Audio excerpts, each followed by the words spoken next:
बंधुगण आउ एक नुआ वीडियो को आपण मानक स्वागत। आज ये वीडियो माध्यम टीचर प्रोफाइल अपडेट केमती करेंगे जानिबा। मन रखु टीचर प्रोफाइल अपडेट पर वैलिड टीचर आईडी बा एम्प्लॉय आईडी आवश्यक, यूजर आईडी और पासवर्ड आवश्यक, किसी पर्सनल डिटेल्स आवश्यक। तेणु युवाक निहाती आवश्यक, विशेषकर टीचर आईडी निहाती आवश्यक। जदि आपण पाखे टीचर आईडी नहीं बा जानी ना तेबे आपण डीओ ऑफिस रो एमआई सेक्शन सहित बा सेकेंडरी रो डीओ ऑफिस रो एमआई सेक्शन सहित जोगाजोग करी जानि परिबे। जदि आपण प्रथम रो अष्टम श्रेणी विद्यालय रे कार्यरत तेबे teacher profile update DO office रो एमआई सेक्शन सह जोगाजोग करी परिबे। जदि आपण प्रथम रो दशम श्रेणी बा यूजीएच विद्यालय रे कार्यरत तेबे निज विद्यालय रे प्रोफाइल अपडेट करि परिबे प्रधान शिक्षक जरिया। वीडियोटी को स्किप न करी प्रथम शेष जाए देखंतु। आपण मध्य लैपटॉप पीसी बा मोबाइल माध्यम रे स्कूल पॉइंट रे टीचर प्रोफाइल अपडेट करि परिबे। मन रखंतु टीचर प्रोफाइल अपडेट पीसी बा लैपटॉप हेउची सर्वोत्तम, कारण मोबाइल रे विभिन्न प्रकार समस्या आसे टीचर प्रोफाइल अपडेट समय रे। तेणुकरी आपण जेतेबेले करूछन्ती लैपटॉप बा पीसी माध्यम रे करंतु। मन रखु ऑनलाइन ट्रांसफर पर टीचर प्रोफाइल अपडेट अनिवार्य। जदि आप टीचर प्रोफाइल को निर्भुल आ सठिक करना तेबे फ्यूचर रे विभिन्न समस्यार सम्मुखीन होगा पड़ पारे। आप ट्रांसफर प्रक्रिया बाद पड़ पारती। तेणुक टीचर प्रोफाइल अपडेट समय सबू तथ्य सठिक दिंतु एवं निर्भुल भाव अपडेट करूँ। देखो आपण टीचर कोड बा एम्प्लॉय कोड सीएम बा सीएफ बा आरएम रु आरंभ होता है। यह 12 डिजिट विशिष्ट। तेणुक एप्रति ध्यान देवे। चलतु आज वीडियो माध्यम देखी ना पूरा प्रक्रिया। प्रथम आपण पीसी बा लैपटॉप रे क्रोम ब्राउजर ओपन करंतु। टाइप करंतु ओसेपा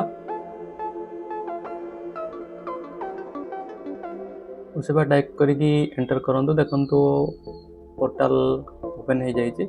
फास्ट लिंक ओसेपा रे क्लिक करंतु। देखंतु आपनका टीचर प्रोफाइल विंडो ओपन हो सारी। ई गवर्नेंस एप्लिकेशन रो यूनिफाइड ऑटोमेशन सिस्टम ऊपर क्लिक करंतु। देखंतु आपनका user ID login interface open हो सारी। आपन एठी आपनका स्कूल यूडाइज कोड दियंतु यूजर आईडी रे एवं पासवर्ड मेंशन करंतु।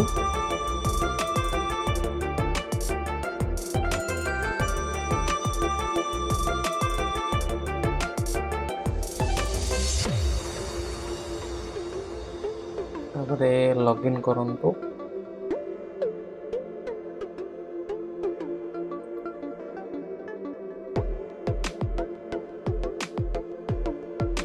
देखो बर्तमान आपनका स्कूल प्रोफाइल ओपन हो जाइए।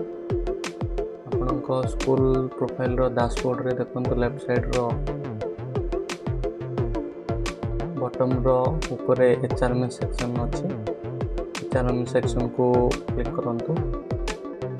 देखंतु तापर एक्टिविटीज को क्लिक करंतु। यहाँ पर आपण पर्सनल रिकॉर्ड्स ऊपर क्लिक करंतु। देखंतु आपनका एम्प्लॉय प्रोफाइल डिटेल्स ओपन हो सारी। आपनका एभली किछि शो करिवो। आपनका एम्प्लॉय नंबर एंटर करंतु। तापरे आपनका टाइटल मिस्टर बा मिसेस दियंतु। तापरे फर्स्ट नेम लास्ट नेम दियंतु। बापांग नाम दियंतु। Gender, marriage status, mobile number एवं सर्विस स्टेटस डिटेल्स मेंशन करंतु। बर्थ डिटेल्स मेंशन करंतु। तापरे स्पाउस जदि आपन स्पाउस जदि सेम डिपार्टमेंट रे जॉब करछन्ती बा टीचर अछन्ती यस करंतु। जदि नाही नो करि परिबे। जदि अछन्ती यस कला पर देखंतु आपन राइट साइड रे स्पाउस एम्प्लॉय नंबर शो करूछि सेति क्लिक करंतु एवं आपन स्पाउस रो नेम बा एम्प्लॉय कोड सर्च करंतु। देखंतु एई भली किछि शो करिवो। तापरे सिलेक्ट करिकि एंटर करंतु। देखंतु वर्तमान स्पाउस रो डिटेल्स आसी जाइछि। School spouse name UDISE code school name details block details चली आसीबो। तापरे आपनकर सोशियो इकोनॉमिक डिटेल्स जेमति कि नेशनलिटी, रिलीजन, आउ आपणकर सोशल कैटेगरी ये सब डिटेल्स मेंशन करंतु।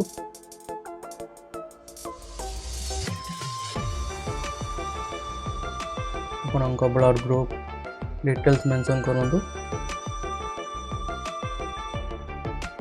जदि आपणकर स्पाउस टीचर बा सेम डिपार्टमेंट जॉब करना न कर पारे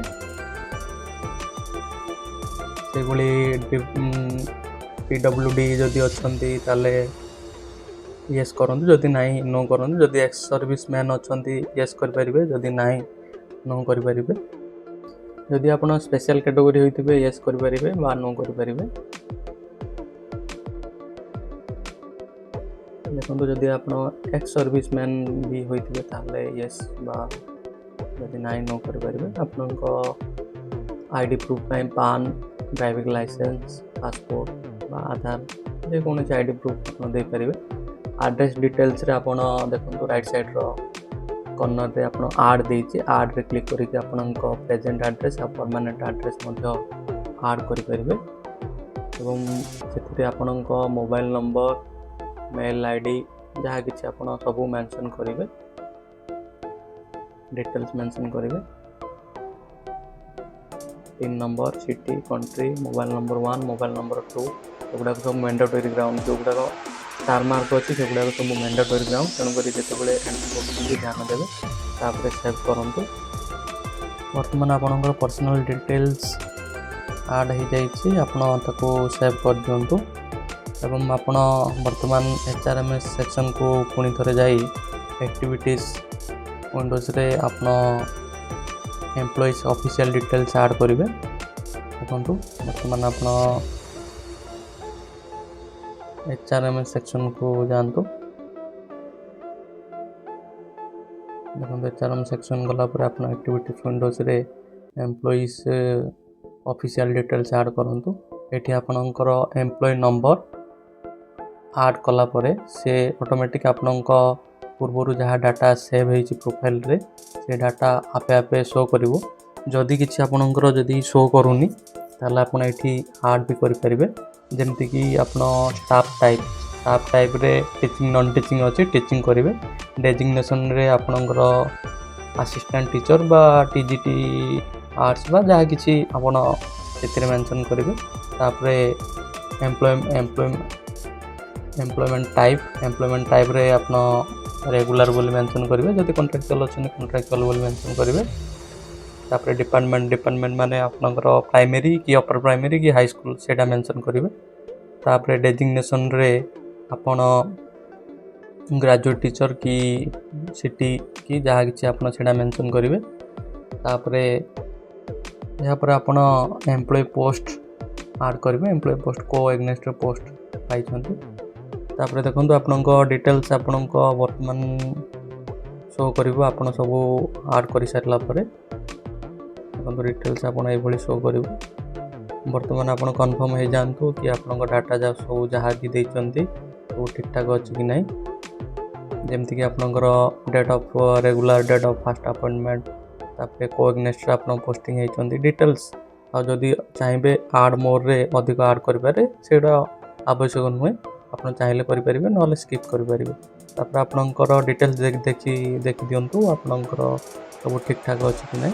आप चाहिए अपलोड डॉक्यूमेंट पे क्लिक करके जहाँ दरकार डॉक्यूमेंट से डॉक्यूमेंट भी अपलोड करेंगे, किंतु यह अनावश्यक। आप चाहिए ऐड करेंगे, स्किप करेंगे। ये सब ऐड कलापर आप सेव करूँ। देखो वर्तमान आपनकर समस्त डाटा ऑफिशियल डिटेल्स आउ आपनकर पर्सनल डिटेल्स सब ऐड हो सारी। वर्तमान कन्फर्म होगापाई आपन पुणी HRMS सेक्शन को जानतु, एक्टिविटीज विंडो को जानतु। तापर एम्प्लॉय पर्सनल रिकॉर्ड्स को क्लिक करंतु। देखो वर्तमान आपनकर ये भली किसी शो करिवो। वर्तमान राइट रो टॉप कॉर्नर रे एडवांस सर्च ऑप्शन अछि, सेटा को क्लिक करंतु। क्लिक कला पर ये भली आपनकर विंडो ओपन होबो। देखो टॉप रे सर्च अच्छी, सर्च रे आपनकर टीचर कोड एंटर करंतु।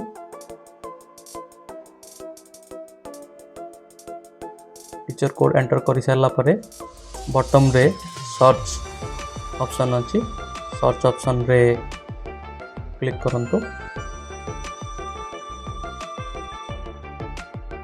सर्च ऑप्शन रे क्लिक कला परे आपणकर प्रोफाइल डाटा सब शो करिवो employee number employee name department designation सब शो करिवो देखंतु साइड रे व्यू अछि व्यू ऊपर क्लिक करंतु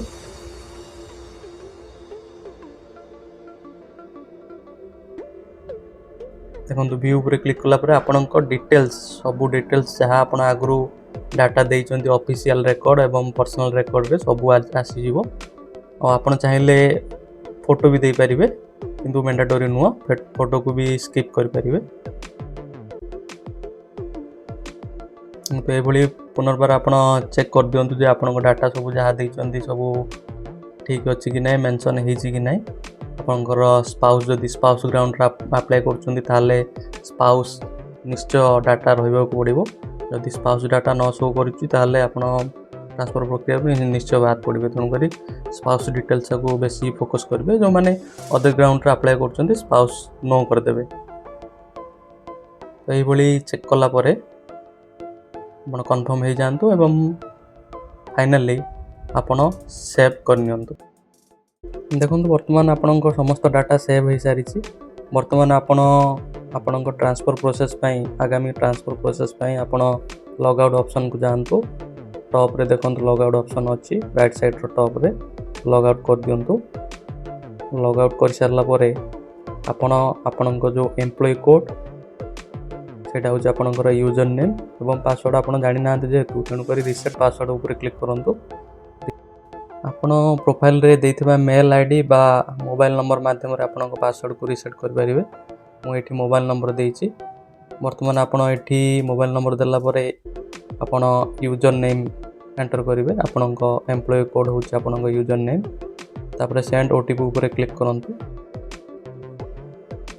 देखंतु सेंड ओटीपी ऊपर क्लिक कला पर आपणक मोबाइल नंबर को ओटीपी आसी जिवो ओटीपी वर्तमान एंटर करंतु ओटीपी एंटर कला पर आपण न्यू पासवर्ड दियंतु न्यू पासवर्ड रे आपणक कैपिटल स्मॉल नंबर एवं किछि स्पेशल कैरेक्टर दे परिबे जहाँ आपण को मन रखिबारे सहज होउथबो सेही भली पासवर्ड क्रिएट करंतु बा लेखि के रखि दियंतु तापर कंफर्म पासवर्ड करंतु कंफर्म पासवर्ड कला परे कंफर्म करंतु बा सबमिट कला परे देखंतु वर्तमान आपनकर पासवर्ड रिसेट हो सारी जहाँ फ्यूचर रेफरेंस पाई काम रे आसीबो एही भली इन्फॉर्मेटिव वीडियो पाइबा पई मो यूट्यूब चैनल को लाइक शेयर एवं सब्सक्राइब निश्चय करंतु जदि वीडियोटी भल लागिछि ताले लाइक निश्चय करिवे धन्यवाद।